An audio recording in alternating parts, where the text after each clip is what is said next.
Dahil kung hindi po dahil sa inyo, hindi kami makakalabas ng ospital. At lalo-lalo na rin sa aking manugang na si Joshua. Maraming salamat dahil natulungan ako kahit papaano. Dahil talagang walang-wala talaga kami, kaya kami nanghihinalaan ng tulong. Ako po'y nagpapasalamat sa taong tumulong sa akin.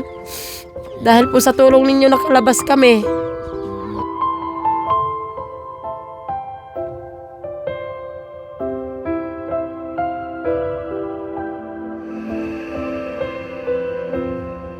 Magandang hapon po sa atin mga kababayan. Nagbabalik po tayo dito sa bahay po ni Nanay Gina. Opo. Ano nga pong apelyido niya? Karabido po. Nanay Gina Carabido po. At ilan taon na po kayo, Nay? 48 po. 48 years old na si Nanay Gina. So wala dito si Rinalyn. Wala po. Nagpunta po doon sa Tuwi. Doon po sa kanyang pinupuntahan lagi. Sino po bang pinupuntahan niya daw? Yun daw pong nanay-nanaya niya na dati daw po tinuluyan din niya doon. Ano pong pagkasabi niya sa inyo? Ang sabi po niya, babalik daw po siya pag hindi daw po Lunes, mga Martes. Ay hanggang naman po ngayon, wala pa po siya. Ay yung mga gamit niya po ay dala-dala niya? Nadyan po ang isang hambag, iniwan po niya. Ay yung mga grocery na pinamili, dinala niya rin? Opo, bali binigyan din po niya ako. Binigyan ka rin po Opo. niya ng grocery. Bigas, Opo. binigyan din ka? Binigyan din po ako. So, Martes o hindi pa naman siya bumalik Hindi pa po. Ano kaya ang doon kasi mga kababayan, ay nagbabalik tayo dito kasi para ma-update kasi maraming nanghihingi ng update sa inyo dito. At kasi lalo kay Nanay Gina naman po ito kasi maraming nagtatanong kay Nanay na kung ano ba daw talaga ang buhay ni Nanay Gina dito. Kasi nakikita po kasi ng ating mga viewers po, ng ating mga subscriber ay yung bahay po nila Nanay Gina na ganito, kung ano ba ang kanilang kalagayan dito. Kasi kita niyo po mga kabayan, yung bahay po ni Nanay Gina ay yung kusina po nila, yan ay puro sako po yan. Nanay Gina, yung kusina niya, gawa-gawa niyo lang po yan. Kami lang po ang nagawa. Ilan taon na po kayo dito? Matagal na po kami dito. Naninirahan. Hindi na po kami nakakauwi sa aming probinsya. Gawa pong wala man pong hanap buhay doon. Ilang years na po kayo dito, Nanay Gina, sa Batangas? 15 years old na, 50 na po kami dito. 15 years na kayo dito? Opo. Medyo matagal na po pala sila Nanay Gina dito. Itong pinapagtirikan po ng lupa, sarili niyo po ito? Hindi po, nakikitiralaan po kami dito sa may-ari ng may tubo. At anytime po na paalisin kayo, paalis po kayo? Opo, yun po ang problema ko. Kahit po saan kami pupunta, pag halimbawa, tapos na po ang tubuhan, hindi ko po alam kung saan kami na po lilipat. So yun po yung laging pinaproblema nyo? Yun po ang iniisip ko lagi. Tatanda na lang po kami ng hindi po namin alam kung saan kami talaga, na amin dapat matirahan. Na dapat nyo kung saan kayo tatanda, parang Opo. gano'n, na kung saan kayo maging komportable na Opo. hindi kayo mag-iisip. Opo. Kamusta po pala yung buhay ni Nanay Gina dito? Okay naman po, kaso lang po, ito nga po ang bahay ko, namumroblema ako dahil may nakakain naman po kami. Kaso lang po, ang problema ko po yung ng aking anak, saka yung ng aking asawa. Hindi man po kami makapagtrabaho sa ngayon, gawa ng may alaga ho akong bata. Ang problema ko po ngayon yung akin nung nakuhang pera sa aking kabo. Hindi pa ho ako makabaya dahil nandito man po ako nag-alaga ng bata. Hindi po kayo makapagtrabaho? Opo, hindi po ako makapagtrabaho dahil hindi ko man po maitiwala itong bata doon sa ina. So sabi niyo po, Nay, na yung asawa niyo po ay hindi makapagtrabaho. Ba't ano po ang nangyari sa asawa niyo? Yung asawa ko po, hindi na po makapagtrabaho gawa po ng kanyang asma. Madalas po siyang inaasma, lalo na po pag nabibilad sa init. So kayo lang po ang nagtatrabaho, Nay? Opo, ako na lang po at saka po yung aking isang anak. Ano po ang ginagawa niyo, Nay? Nagagapak po ng tubo. Nagkakapak po kayo ng tubo? Opo, ngayon lang po ako napatigil na nandito po yung apo ko. Kaya niyo po magapak? Kinakaya ko na lang po dahil po sa kahirapan namin. Wala po kami mapagkukunan ng bigas. Dahil nakakaano po si Nanay Gina po mga kabayan, dahil na kahit ganito po yung sitwasyon nila sa buhay ay tumanggap pa rin si Nanay Gina dito ng obligasyon na siyempre papakainin ni Nanay Gina yun sa Tirinalin. Opo.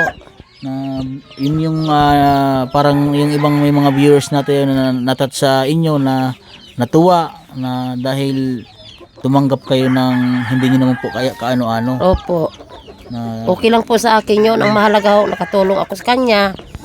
Kung ako naman po yung maalala man po niya ako.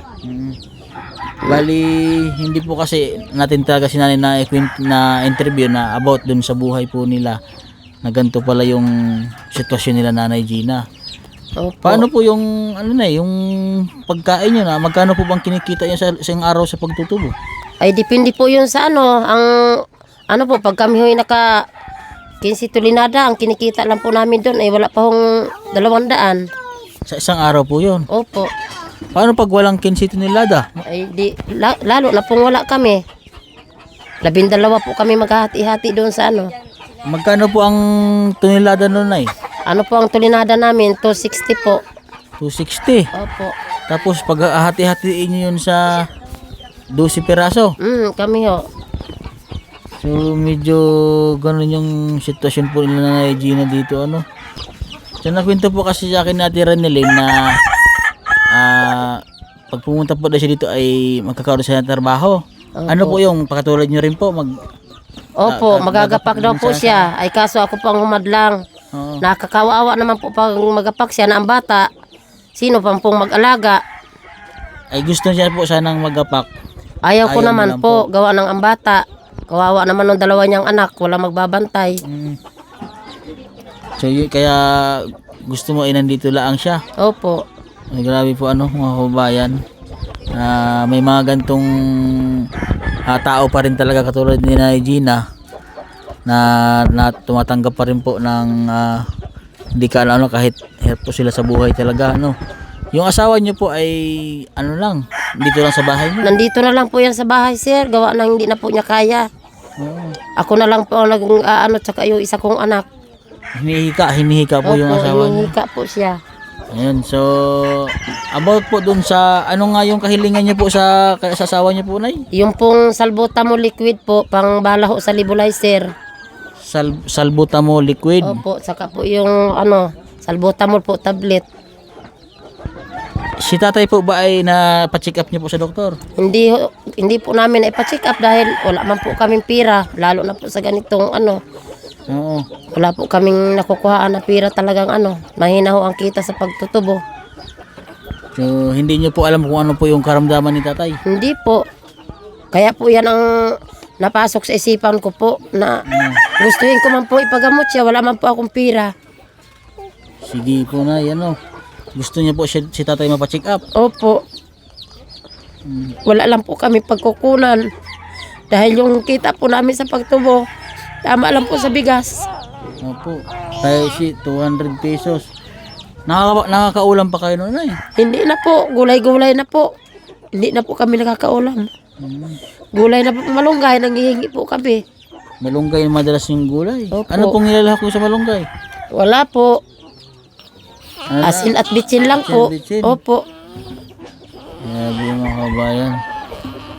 Sige po, Nay. At yung sa mga sponsor po natin at mga viewers po, Anay. Opo. At huwag kayong mag-alala dahil tayo ay may mga nag-PPM lang po sa akin. Opo. Malay nyo po ay si tatay ay mapapacheck up po natin sa doktor. Opo. Saan po yung sa ngayon ay? Ano po yung ginagamot ni tatay? May binili po yung aking isang anak dyan na 2 piraso na laang pong Nasaan po? Nasaan? Nadyan po. Kunin mo. Bali, ito po yung gamot ni tatay. Opo. Saan po yung kanyang parang inhaler po, ganon. Nandyan po. Pati nga po, tay. Yung ito po yung hinahanap niyo. Opo. Yung nebulizer mo. Nebulizer. Dala dito yung nebulizer mo. Okay. Ito po ang nebulizer ni tatay. Opo. Ito po ay gumagana pa. Awa ng Diyos po, gumagana pa. Kaso lang po may minsan namamatay-matay na po siya. Ito po. Opo. So ang po nito, gamot lang. Magkano po ang isang gamot ni tatay? Minsan po, 18. Minsan naman po, hindi pare-pareho. May 60 po ang isang piraso. 60 ang isang piraso po. Ito po ang kanya ni tatay. Oh. Ilang piraso na lang po natira ng ganito ni tatay? Yan na lang po, sir. Tinitipid niya na lang po ito. Opo. 60. 80. Di medyo madami-dami ang kailangan ni tatay nito. Ano? Opo. Yan lang po. Ilang taon na si tatay naggaganto po? Nagnebulizer? Ano pa naman po siya, sir? Iisang taon pa po. Ako po dati ang naglilibulay, sir.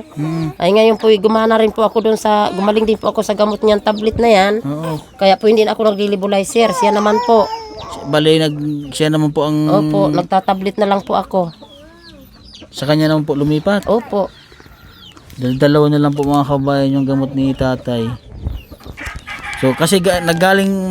Totoo po na Gina, galing po ako doon sa tindahan. Opo. Bibili po sana ako. Hindi ko naman po alam at ang gamot ni tatay Opo.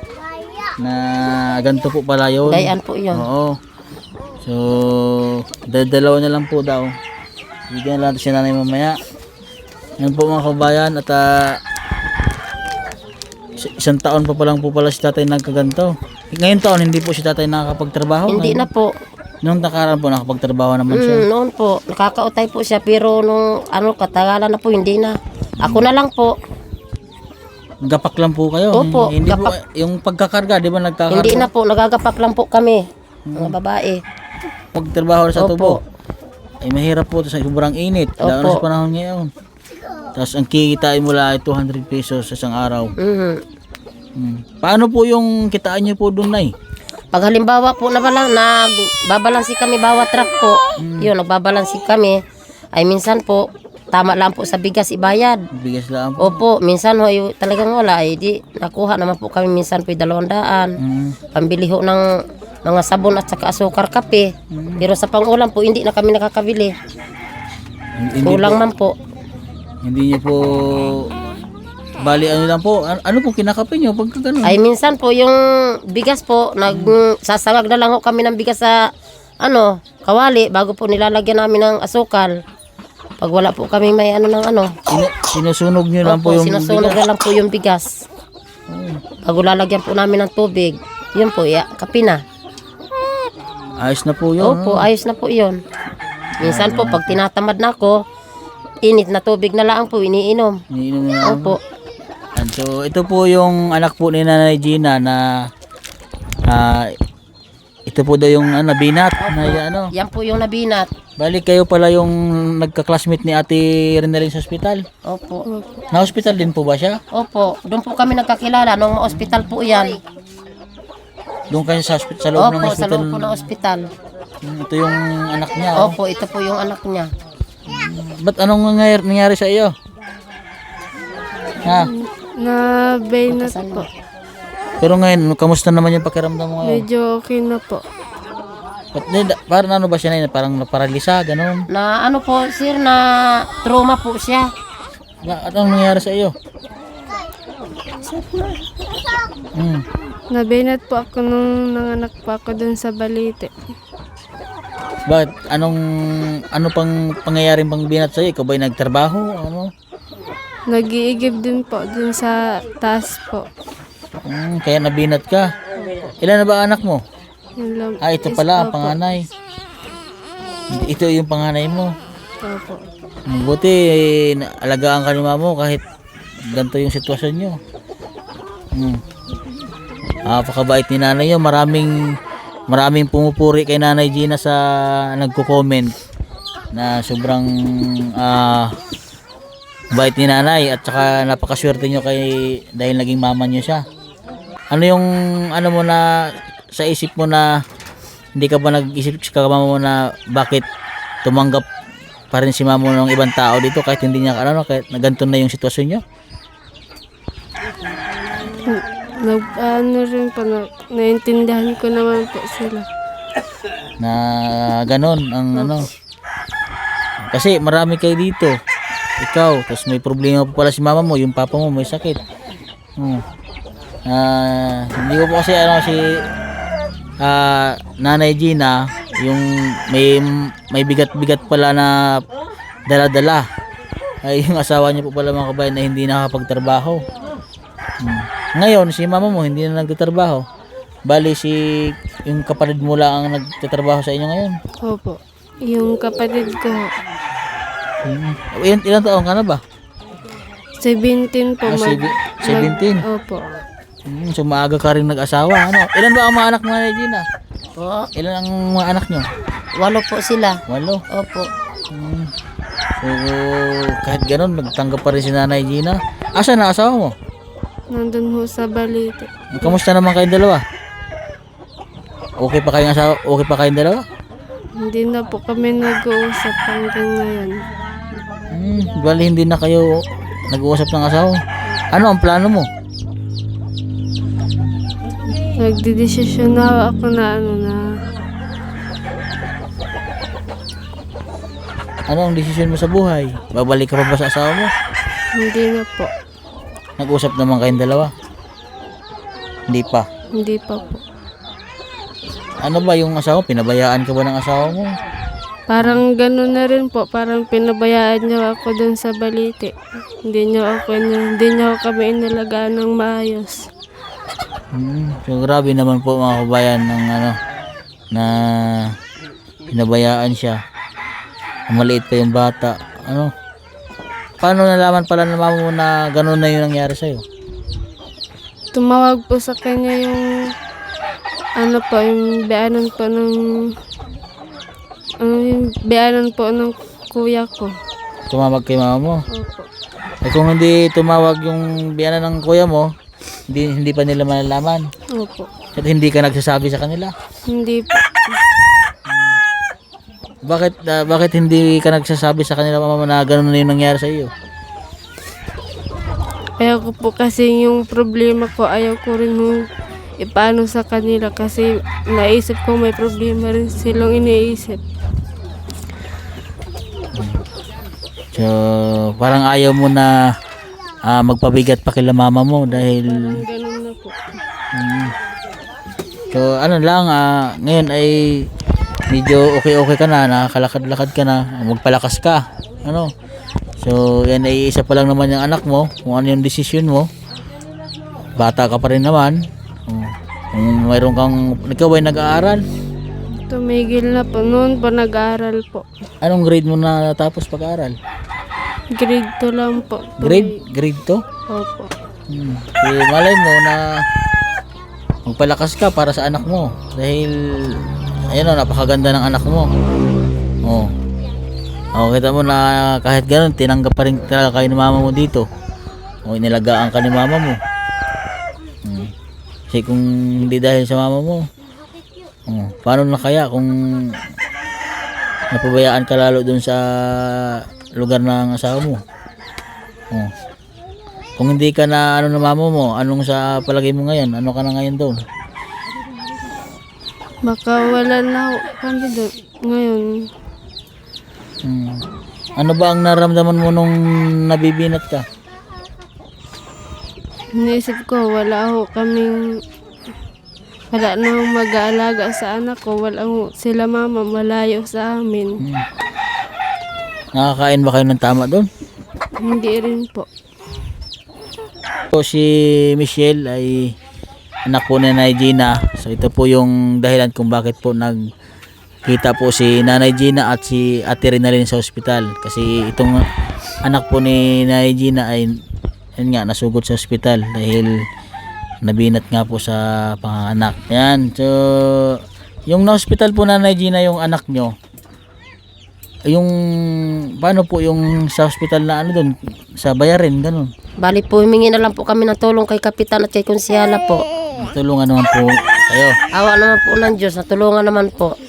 Ano pong barangay dito sa lugar niyo Nanay Gina? Barangay Sukol po. Barangay Sukol. Konsehal at kapitan. Konsyala Tis po at saka si Kapitan po, Kapitan Tony. Ayan, pwede niyo po silang pasalamatan Nanay Gina. Nagpapasalamat po ako kay Kapitan Tony, lalong-lalo na din po kay Konsyala Tis. Nagpapasalamat po ako sa inyong tulong na binigay sa akin.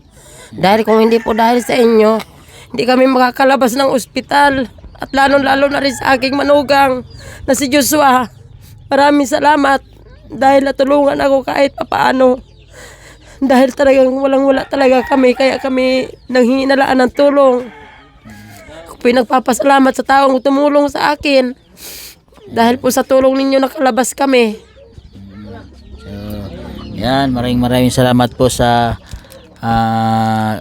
mga namumuno po sa Barangay Sukol. Opo. Maraming salamat po sa inyo. God bless po sa kapitan at sa lahat po ng konsehal. Yan, sa lahat po ng tumulong po kay Nanay Gina na mapalabas yung anak niya na si Michelle. Opo. Yan, maraming salamat po sa inyo mga kababayan. So ngayon ay meron kayong bigas ngayon ay. Mayroon pa naman po. So ang problema po natin ay gamot ni tatay. Ito. Opo, mayroon pa naman po. Oo. So meron po kasing tumutulong na Gina at ay i-message ko po yung mga nagtutulong. Ipa-finalize ko muna dahil Opo. So, meron kasing nagbibigay din sa inyo ng tulong. Ayun po ay iipunin po natin. Opo. Tapos papacheck up mo natin ang asawa Opo. niya. Opo. Salamat naman po sa inyo. Para mapagamot natin si tatay. Matingnan natin kung tama po ba talaga yung gamot na kanyang ginagamit. Opo. Opo. Kasi yung doktor po nakakaalam. Opo. So, kailangan po yan ng x-ray Opo. o anuman. Opo. So maglilikom lang po tayo ng Opo. tulo ng pondo para doon sa pagpa-check up ni Opo. tatay. So ngayon po ay mag-aabot muna po ako sa inyo ng 1,000 pesos. Pambili niyo po ng gamot kina tatay. So, pero marami-rami na rin ito po na yan. Opo. Ito po na yun. So pambili niyo po mo ito ni tatay ng gamot. Opo. Bibili po niyo po ng gamot. Mayroon pa naman kayong bigas. Opo. Yan po kasi maraming salamat po sa lahat ng tumulong po sa pamilya po ni Nanay Gina. Ayan po. At ito muna po yung ating binigay. At bibili po muna si Nanay ng gamot. Tapos papacheck up po natin si tatay sa sunod na araw. Opo. Salamat po sa inyo. Ayan. So, Papasalamat po ako sa inyo sa mga tumulong po sa amin. sa mga sponsor po natin Nanay Salamat Gina. po sa mga sponsor. So yun po mga kabayan sa lahat po ng ating mga viewers po at mga subscriber at sa mga bago po natin mga nagsusubscribe, maraming salamat po sa inyo. At sa lahat po ng hindi po nag-i-skip ng ads, maraming salamat po sa inyo mga kabayan. At sana po lumawak po yung ating YouTube channel para mas marami pa tayong matulungan nating mga kabayan. Ayan, maraming salamat din po sa sponsor natin isa kay PB King. Ayan, maraming salamat po sir sa tulong niyo po sa aking munting YouTube channel. Ayan, Nanay Gina ha. Po, salamat po sa inyo. Sunod na araw ay pag nakaano tayo ng ma-finalize ko yung mga tulong, dadalhin natin si tatay sa ospital. Opo. Para mapacheck up po natin. Opo. So ayan po mga kabayan, dito na lang po ang vlog ko. God bless po at magandang hapon sa atin lahat.